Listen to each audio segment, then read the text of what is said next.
शासन प्रशासन, ये दोनों शब्द आपने सुने होंगे। आपको कभी कभी तो ये भी लगा होगा कि शायद दोनों एक ही होते हैं, लेकिन नहीं, इन दोनों में अंतर होता है। तो इस वीडियो में हम अंतर जानेंगे। शुरू करते हैं। प्रशासन और शासन दो अलग अलग अवधारणाएं हैं, हालांकि वे एक दूसरे से जुड़ी होती हैं। शासन का अर्थ है किसी देश या फिर बड़े क्षेत्र पर शासन करने की व्यवस्था या प्रणाली, जबकि प्रशासन का अर्थ है शासन द्वारा जो नीति नियम बनाए गए हैं उनको लागू करना, उनका प्रबंधन करना। शासन एक बड़ा क्षेत्र है जो कि नीति निर्माण बनाता है, और प्रशासन उसका ही छोटा हिस्सा है जो कि उसके द्वारा बनाई गई नीतियों को निर्धारित करता है।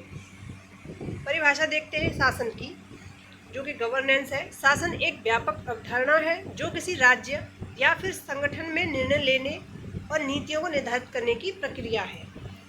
ये बड़ा संगठन है, ये निर्णय लेते हैं, नीतियाँ बनाते हैं, नियम बनाते हैं। जो कि शासन होता है वो राजनीतिक हो सकता है, सामाजिक हो सकता है और आर्थिक व्यवस्था में शामिल होता है। आगे देखते हैं मुख्य विशेषताएं।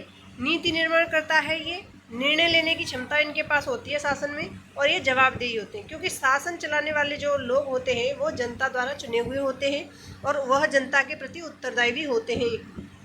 अब हम देखते हैं प्रशासन। अब बात करते हैं प्रशासन। इसकी परिभाषा शासन द्वारा निर्धारित नीतियों और नियमों को लागू करना और उनका प्रबंधन करना। मुख्य विशेषताएं हैं नीतियों का कार्यान्वयन करना, और यह संगठन में कार्य करते हैं। जैसे संगठन होते हैं, सरकारी संगठन में विभाग होते हैं, कार्यालय होते हैं, एजेंसियां होती हैं। प्रशासन में कार्यकुशलता होती है, ये नीतियों और योजनाओं को कार्यकुशलता पूर्वक कार्य करते हैं। इन पर उदाहरण सरकारी विभाग, निगम, गैर सरकारी संगठन आदि प्रशासन के अंग हैं। इनमें दायरे, इनका अंतर देखें तो दायरा बड़ा होता है शासन का, जबकि प्रशासन उसी के अंदर आता है। स्थिरता, शासन अपेक्षाकृत स्थिर होता है, जबकि प्रशासन परिवर्तनशील होता है, क्योंकि नीतियां और प्राथमिकताएं जो होती हैं समय के साथ बदलती रहती हैं। और तीसरा है नियुक्ति।